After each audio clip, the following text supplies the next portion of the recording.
Bonjour, aujourd'hui nous sommes le 28 mars 2025. Demain c'est l'éclipse, un moment clé, une nouvelle lune très singulière, très particulière, très importante aussi. Et vous êtes avec nous pour un nouveau podcast autour de la nouvelle lune. Donc, nous allons échanger avec Frédéric qui fait des soins énergétiques et des lectures canalisées et moi, Laurence, qui suis astrologue, humaniste et karmique. Bonjour Frédéric. Bonjour Laurence, bonjour à tous. Alors voilà un temps incroyable. On est, je crois, on commence à sentir, pressentir ce qui est à l'œuvre là, parce que moi je suis impressionnée au niveau astrologique. Il se passe quelque chose d'exceptionnel, vraiment d'exceptionnel. Déjà, on est entre deux, enfin, la- c'est la deuxième éclipse. Et entre ces deux éclipses, on a eu l'équinoxe. C'est comme un espèce de corridor vibratoire, une accélération qui est à l'œuvre. Les éclipses, c'est souvent en astrologie un moment uranien, uranien, c'est-à-dire soudain, inattendu, il se passe des événements. Alors, pas forcément tout de suite, mais dans les 3 à 6 mois qui suivent.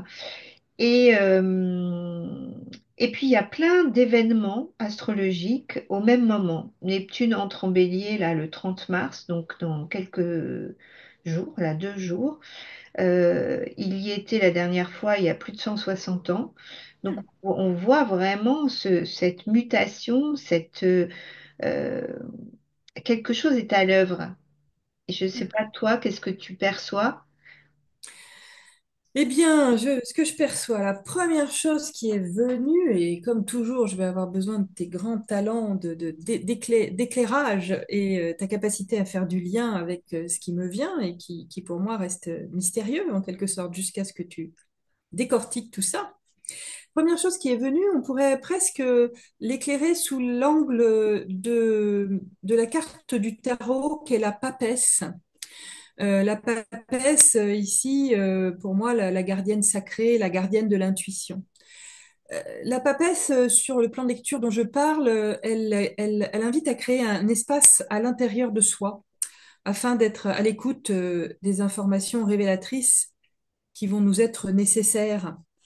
Il y a quelque chose ici qui nous parle d'y voir plus clair dans les grandes lignes de notre histoire, mieux comprendre ce savoir intérieur inné que l'on porte et auquel on ne fait pas toujours confiance.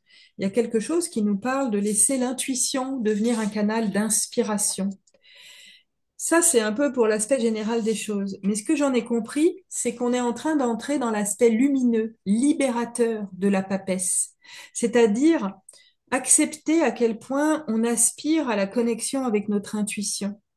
C'est bien par le canal christique que les connaissances auxquelles on peut avoir accès vont être révélées. Alors j'ai l'impression que ça nous ramène ces informations qu'on a eues ces mois derniers.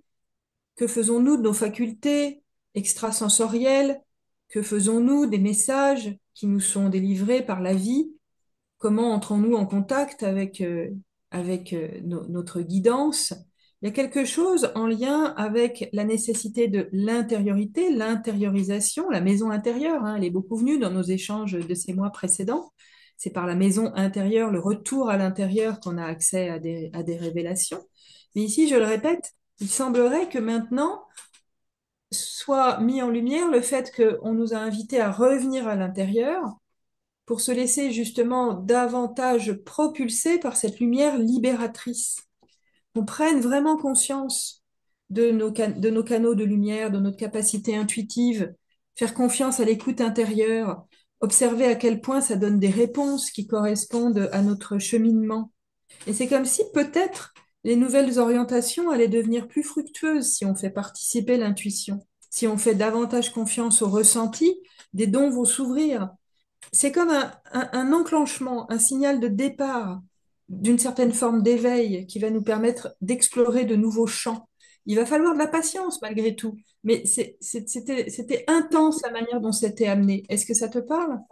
Ah ben oui, oui, vraiment, parce que il y a une chose qui est singulière, c'est que là, toutes les planètes se trouvent entre fin Poisson, début Bélier. Mhm. Poisson, c'est le dernier signe du zodiaque. Donc, c'est la fin de la roue du zodiaque. C'est comme la fin d'un système, d'une histoire.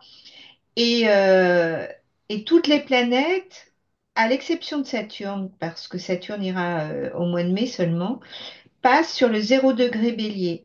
Et il y a une histoire singulière sur ce 0 degré Bélier qui donc le début de l'histoire, le tout début, le moment source, et les astrologues partent du principe que le monde a démarré à 0 degré du Bélier.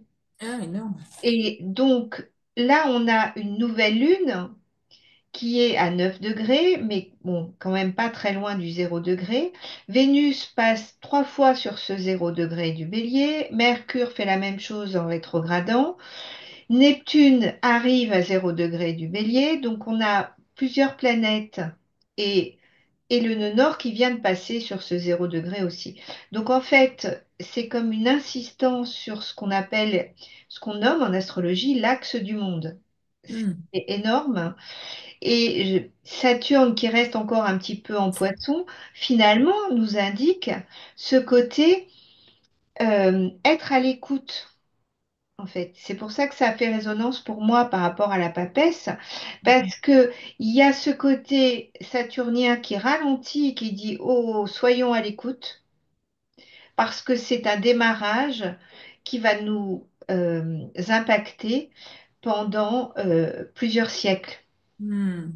Ouais, donc c'est pour ça qu'il y Euh, avait patience aussi, donc d'accord. il y a la patience, il faut le temps. C'est un démarrage qui impacte notre société de façon majeure et qui aussi, du coup, impacte nos vies de façon majeure.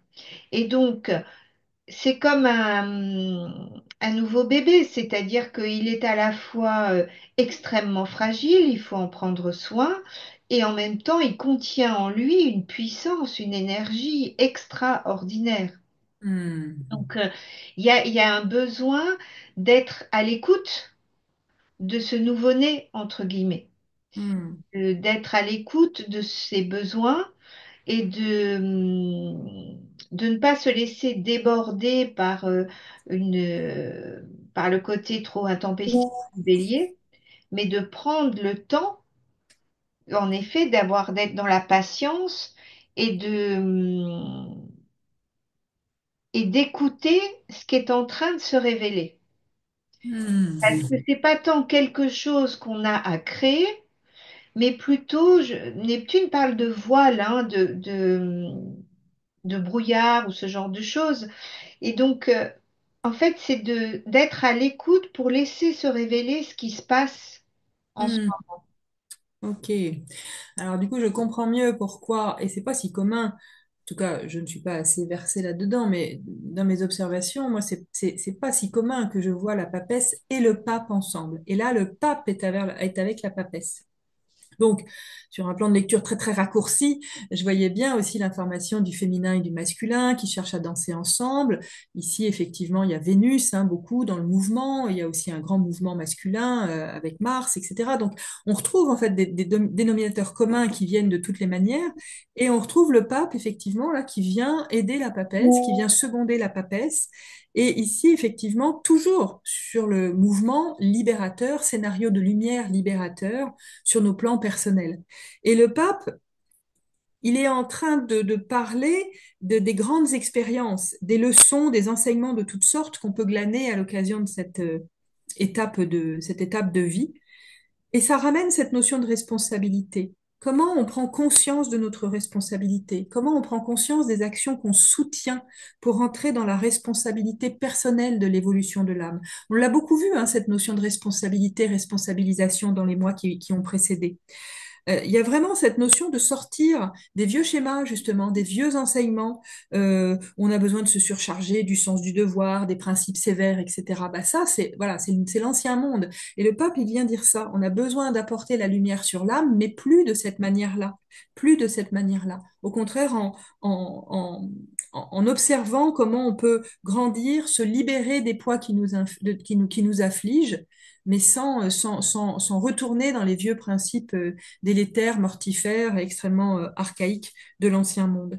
Et donc, c'était vraiment le pape sous un aspect libérateur, lumineux qui se présentait, pour qu'on tire de grandes leçons de chacune des expériences évolutives qui se présentent actuellement. On est comme poussé maintenant, propulsé à grandir en sagesse, ne plus répéter les mêmes scénarios. Alors là, j'y vois ce que dit 2025, hein, le passé ne prélude plus le futur. Il faut vraiment réinventer nos réponses face aux événements du quotidien. Vraiment, c'est cette information de demeurer bien sûr vigilant dans nos engagements, mais se rendre compte que maintenant peut-être notre conscience du jour aussi va peut-être saisir un peu plus, de manière avec un peu plus d'acuité les leçons évolutives qui cherchent à se présenter au quotidien, alors que c'était tellement difficile jadis. Donc il y a peut-être une notion de, on devient plus responsable de notre destinée. On sait à quel point maintenant chaque expérience apporte des enseignements et des leçons. C'est un peu, on comprend mieux pourquoi on récolte telle chose si on l'a semée. Donc il y a vraiment cette invitation à partir de ce constat d'être beaucoup plus confiant, sur les confiant face aux futures expériences qui vont se présenter, avec ce principe de base, rester fidèle à nos engagements. C'est parlant ça aussi pour toi? Oui, oui, oui, rester fidèle à ses engagements ou plutôt parce que Neptune parle de dissolution, tu vois. Ah, Donc il y a quand même une notion de dissoudre d'anciens fonctionnements, justement, en oui, fait. oui, oui, c'est ce De, qu'on... ouais. de dissoudre des choses alors, c'est le signe du bélier, donc c'est l'individu, donc c'est l'ego aussi, l'affirmation individuelle Mhm. euh, qui, qui nous amène d'ailleurs, on parle avec Neptune en bélier, hein, de nouveaux leaders, de gens qui sont capables de rallier les foules à une cause, et puis de dérives idéologiques aussi, bien sûr, mais euh, c'est que Neptune pourrait nous rappeler que ce qui est important, c'est d'avoir conscience de ce qu'on fait, tu vois, de nous ramener au fait que si on n'a pas de direction, eh bien on va dans le brouillard, on est perdu. Mhm. Euh, et l'inspiration, l'intuition bien canalisée, enfin canalisée à partir du cœur, c'est ce que je nomme bien canalisée en fait, hein, va permettre de créer de nouveaux repères et de foncer sur quelque chose de vraiment qui nous parle vraiment, qui n'est plus dans un égocentrisme pur Mhm. Mhm. et qui est plus euh, tourné vers une plus grande créativité, moi je crois. Ça nous autorise, c'est ça, ça dissout une façon, d'ancienne façon de faire. Oui. Il y a quand même un ancrage, hein, comme tu disais, mais et en même temps, ça nous ouvre, si on le souhaite, à une immense créativité. Ouais, c'est ça. Ben ça, ça me parle de ce que disait Zayin derrière Zayin, hein, la septième lettre hébraïque, la puissance de direction. Effectivement, bon, en plus, on est sur un mouvement de feu, hein, donc il y a des colères, des anciennes blessures qui peuvent ressurgir, mais à partir de l'observation et de la prise de conscience de ce feu, de ces colères, des anciennes blessures, pourquoi, etc. Ben, si on reste centré sur nos objectifs, on peut justement se servir finalement de ce feu pour qu'il devienne créateur et non pas destructeur, pour qu'il nous aide à transmuter et qu'il nous permette de grandir avec cette force qui nous habite et dont on n'avait peut-être pas pris conscience ou à laquelle on ne faisait pas suffisamment confiance jusqu'à présent. Donc effectivement, Zayin, il parle de changement de direction en fait, un changement de direction qui nous amène possiblement vers une plus grande autonomie, quelque chose de plus euh, successful, si je puis dire, pour nous. Peut-être aussi la promesse d'une sorte de satisfaction, j'aime pas le mot récompense, mais il y a un peu de ça, quoi, après avoir traversé les obstacles. Donc, à la fois, il y a ce feu qui peut basculer d'un instant à l'autre, et en même temps, c'est comme s'il y avait l'ouverture d'un grand canal de lumière qui nous propose de faire un peu plus confiance à la générosité de la vie. Oui, oui, oui, oui. La générosité de la vie est de réaliser que tout est là, que tout Hmm. est présent en nous et qu'on n'a pas besoin que notre action est dans le faire confiance et dans accompagner le mouvement. Hmm. Et je pense que là, vraiment, on y est, c'est-à-dire que il s'agit pas d'aller en tous sens. Hmm. Là, la planète Mars a été opposée à Pluton pendant longtemps. Jusqu'au mois de mai, ça va continuer. L'énergie sera quand même toujours présente, jusqu'à ce que Saturne rentre en Bélier. D'ailleurs, c'est assez drôle, parce que Mars, c'est quand même le maître du Bélier. Enfin, c'est incroyable. Au niveau astrologique, en ce moment, c'est assez dingue. Ce Mars, il fait un carré à Chiron Chiron, c'est l'enseignant, donc c'est celui qui vient réajuster notre façon d'agir, qui dit, mais attends, il ne s'agit pas de faire n'importe quoi. Il s'agit d'agir d'une juste façon, de réfléchir à nos actions, de ne pas euh,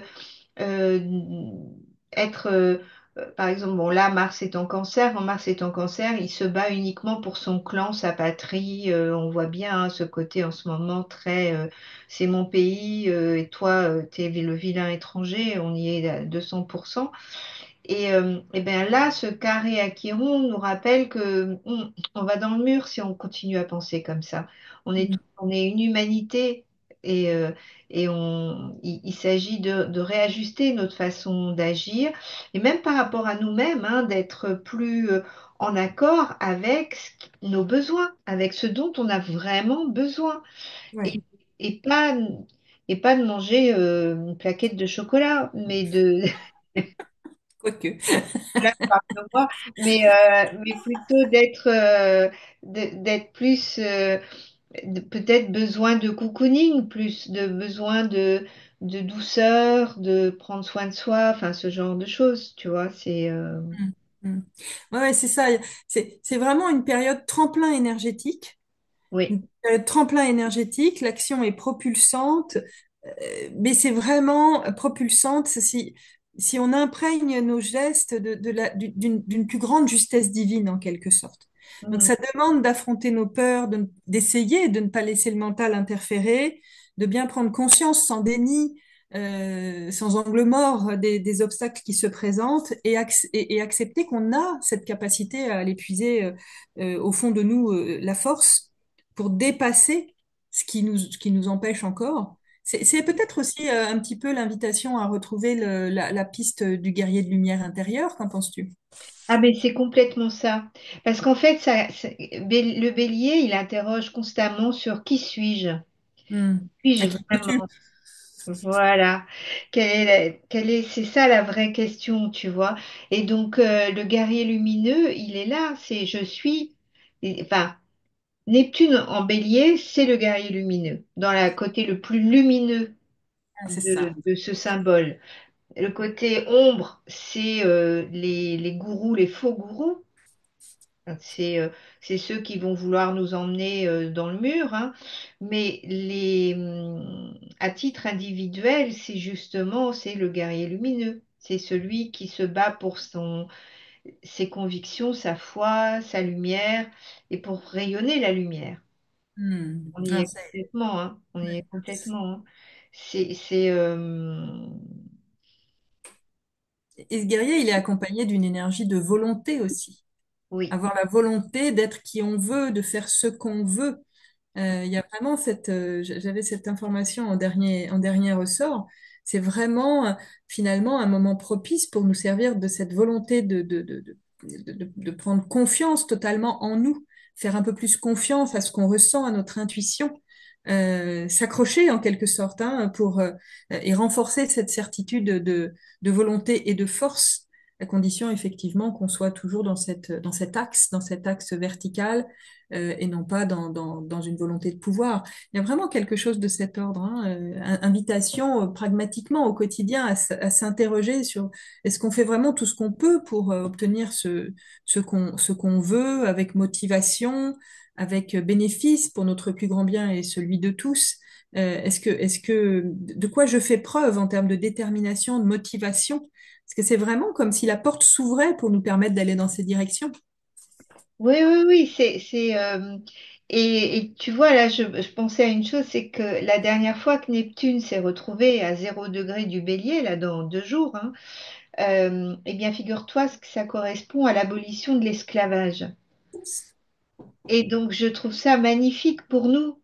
C'est-à-dire, si on pouvait se libérer de nos chaînes, de tout ce qui nous entrave, de tout ce qui nous empêche, Je trouve que c'est ce que Neptune vient activer, hein. En plus, il va rentrer avec une conjonction à Vénus. Et Neptune, c'est l'octave supérieure de Vénus, c'est-à-dire que c'est au niveau du chakra cardiaque, tu vois. Donc, il ouvre grand nos cœurs en Ouais. réalité. Cœur, le siège du feu aussi, voilà, le feu du cœur. Ouais, ouais, il y a beaucoup de symboles associés là, c'est énorme, Symboles effectivement. magnifiques qui sont là. Et si on prend la vague, on est emmené à des niveaux enfin, dont on a toujours rêvé, on va dire ça comme ça, peut-être. Mm. Des niveaux de compréhension, de transcendance extraordinaires, puisque même Mercure est là. Donc notre intellect, nos compréhensions peuvent s'ouvrir à d'autres dimensions. Et, euh, et je pense que pour beaucoup d'entre nous, ça fait longtemps qu'on attend ce moment. Mm. C'est un moment clé, c'est un moment unique. Et il y a la fameuse conjonction Saturne-Neptune qui est à l'œuvre là, qui va être concrète en février 2026, mais qui est déjà dans l'atmosphère aujourd'hui. Et je pense qu'on est nombreux à s'être incarnés pour vivre ce moment-là. Ce moment-là, tellement particulier. Ouais, c'est un moment exceptionnel, exceptionnel. Mm. Et on peut tous changer de niveau de conscience si on y met l'intention là maintenant, quoi. C'est un moment clé. Donc c'est un chouette moment. Chouette moment. Alors, j'ai envie de poser, si tu le permets, une petite conclusion et grâce à toi, en comprenant mieux pourquoi ce propos, ce texte référent est venu à la fin pour moi. C'est issu du travail de Samuel Jean Gutenberg, dont la compagne Mira fait des peintures intuitives, inspirées, absolument exceptionnelles. Et en fait, ce qui est venu à la fin, c'est la chose suivante.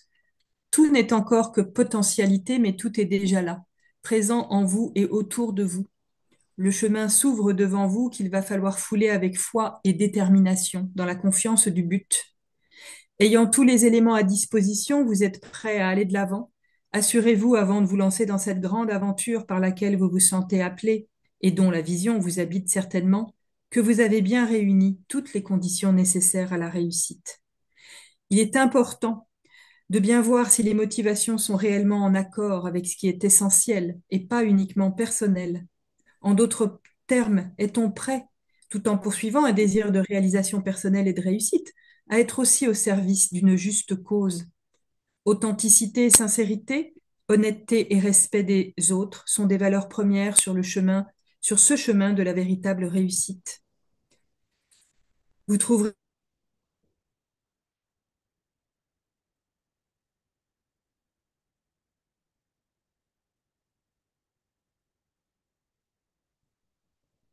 le monde quand le moment sera venu.